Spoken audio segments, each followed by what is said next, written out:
Moondance by Morrison is one of those tunes that if you gig, then you'll be asked to play at some point. So it's really worth learning this bass line. I've played Moondance countless times live, but I've never actually learnt the original bass line.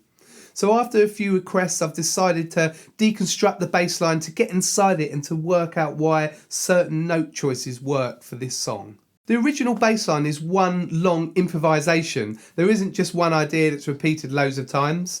So when you're playing this song live, you don't need to play the exact bass line, but it's good to study it, to look at it and see why certain notes work and to see if there are certain patterns that you need to play. Also, I'm pretty certain that most bass players that cover this tune get one section wrong. I'm certain of that because I did until I looked at it properly. So make sure that you watch the video all the way through and I'll show you what that section is. You can pick up my transcription of this bass line. That's a note-for-note transcription in standard notation and tab, and you can get that by clicking the link below in the description.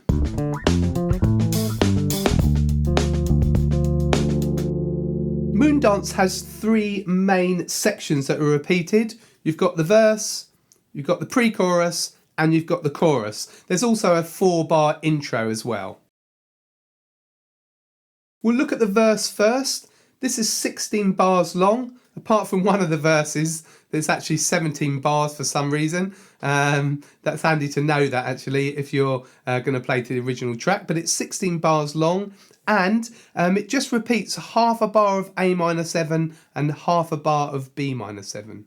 There are lots of options when creating a bass line that works around these two chords, and the original bass player John Klingberg used several ideas. He normally picks an idea, focuses on that for say 8 bars and then moves on to another idea. The main kind of theme for this section just uses root notes like this.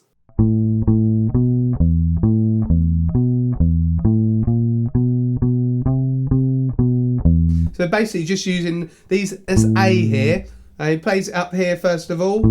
Okay, so A and B. So that's A on the 7th fret, B on the 9th fret. Okay, so we've got A and B. Kind of half a bar of each really. So A, B. And he kind of bounces off this E here.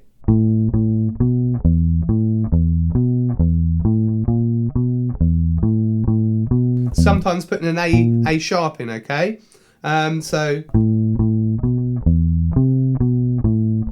sometimes going up to that C there, okay? So that's one idea. So you can kind of focus on using that for a lot of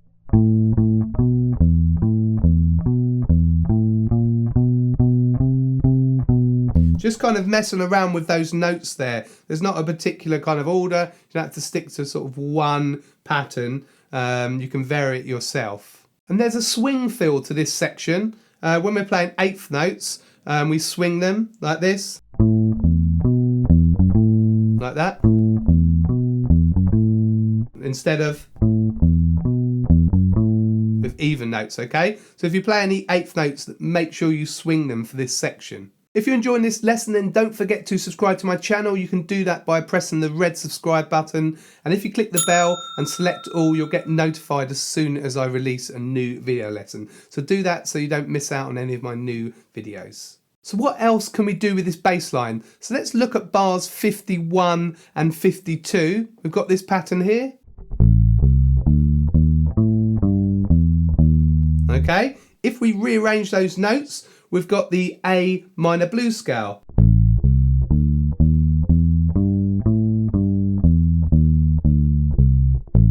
Okay, we can extend it to play it higher.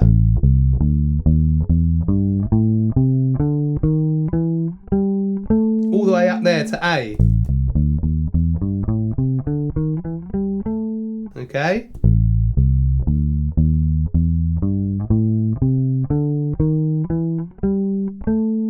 Okay, that's A minor blues scale 2 octave.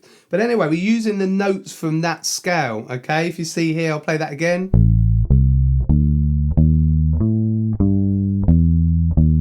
Okay, it's very chromatic, which means you've got sharps and flats that aren't in the key or in the usual scale, okay? But that blues scale sounds really, really good. We'll now look at bars 69 to 72. I'll just play those for you.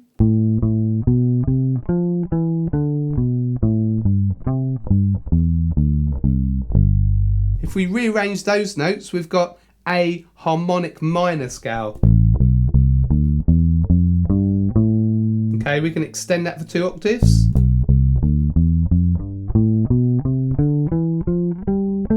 Okay, it's got some similar notes to the minor blues scale, which is, okay, but it's a slightly different sound, especially with that F. Play that again for you.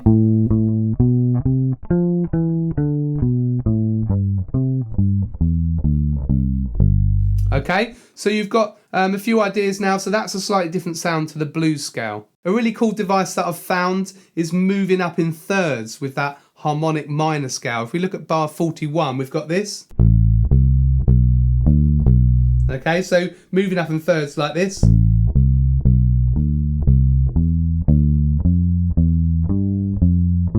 Okay, so that's a good exercise to do there. You're just missing out a note each time. And then go to the next note, next note, next note. Good exercise. Okay, but we can use that in the bass line. We can kind of walk around.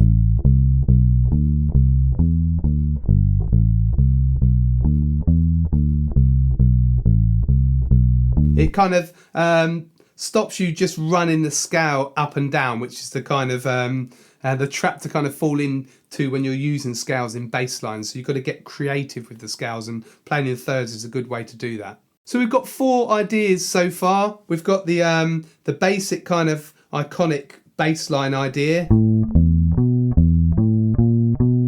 and then we've got the using the A minor blues scale, using A minor harmonic scale, and using the A harmonic scale in thirds. So what I'm going to do now, I'm just going to play to a rough backing track and just play some of those ideas, okay? I'm going to just make it pretty obvious what I'm doing, okay? I wouldn't necessarily play it like this at a gig, just so you can kind of hear these sounds, how these scales sound.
Hopefully that gave you a rough idea of how those scales sound.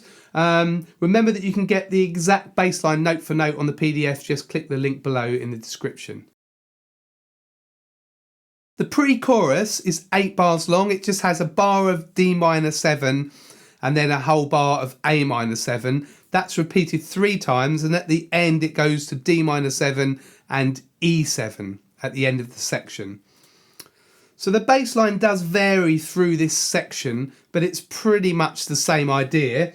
We're walking up from D to A.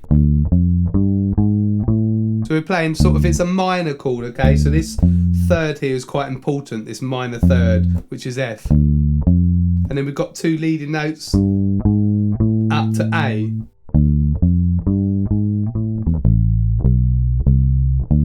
And then from A, we're just stepping up to D. And that's the minor third as well, C, okay?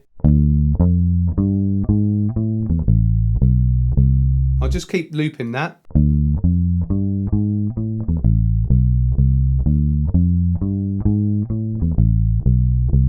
And then it moves on. Okay, that's just, instead of using B and C, we're just using C and C sharp is another kind of idea with leading notes, these are called. They lead up to D. Okay, there are a few things going on in that section and other ideas.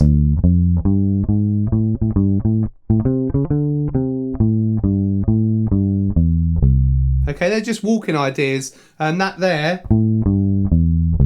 that's just the arpeggio. Just stepping down the arpeggio. Okay, in another place he plays.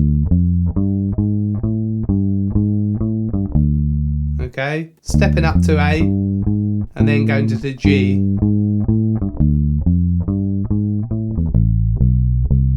Okay, for that section then, just remember that you're doing a bar of D and then a bar of A. Then we've got the D minor 7 and the E7. We're just playing these triplets. Okay, 1, 1. Short notes, 1, 1. Okay, and you're playing those with the rest of the band.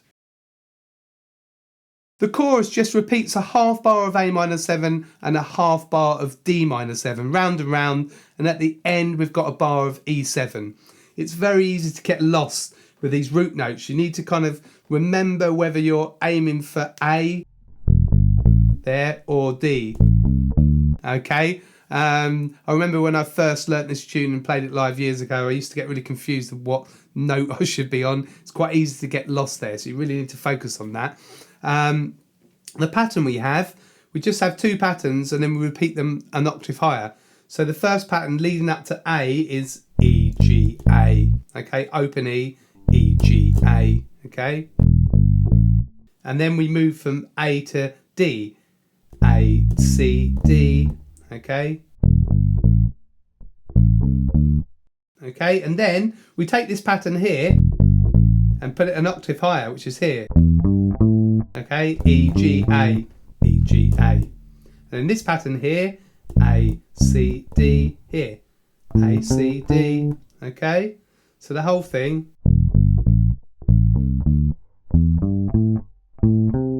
So you need to kind of focus on, you're doing A, D, A, D. Okay, moving up to A, moving up to D, moving up to A, moving up to D.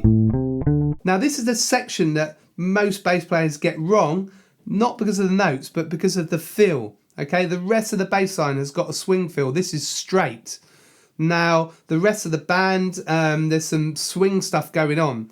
So I always thought that was swing, but when I listened carefully and isolated the bass line, I realised he's playing like this. Not. So this is straight. With even notes, this is swung. Now that swing feel does work in that section. That's why I just always assumed that it was swung. But it's quite nice to mix it up and have that straight feel like in the original bass line. Okay, so just even notes there. So again, just think of your target notes you're aiming for: A, D, A, D. Okay, that bit you wouldn't really want to vary. It sounds good. People kind of will probably listen out for that bass line there on the last bar, but just on beat 2, 1, 2. That's just an E held down. You now have all three sections. Okay, the main section, the verse, is the one where you can improvise the most. You can put some of your own things into the pre-chorus, but I'd keep the chorus the same. Okay, it doesn't really matter what octave you play it at. You can experiment a bit there, but just keep those riffs the same. So I'd love to hear what you thought of this lesson. It's a really iconic bass line. Let me know in the comments if you enjoyed this lesson, and also if you've played this live before and you've got any stories about this song, let me know. I'd love to hear them. Let me know in the comments. If you felt that you got value out of this lesson, you can always buy me a coffee. They're $5. The details at the bottom of the screen here, or if you go in the description, you can click the links there and pay by PayPal or by card. And go and check out my website, gbshed.com. I've got loads of bass courses there. I've got some t-shirts, books, and loads more bass content. So that's gbshed.com. And if you look below in the description, you'll see loads of useful links there. Don't forget to help me out and like and share this video. Share it on your socials. Feel free to share it on Facebook or anywhere that you think some other bass players will see it. And also don't forget to subscribe to my channel. This is Greg from Greg's Bass Shed. See you very soon in the next lesson.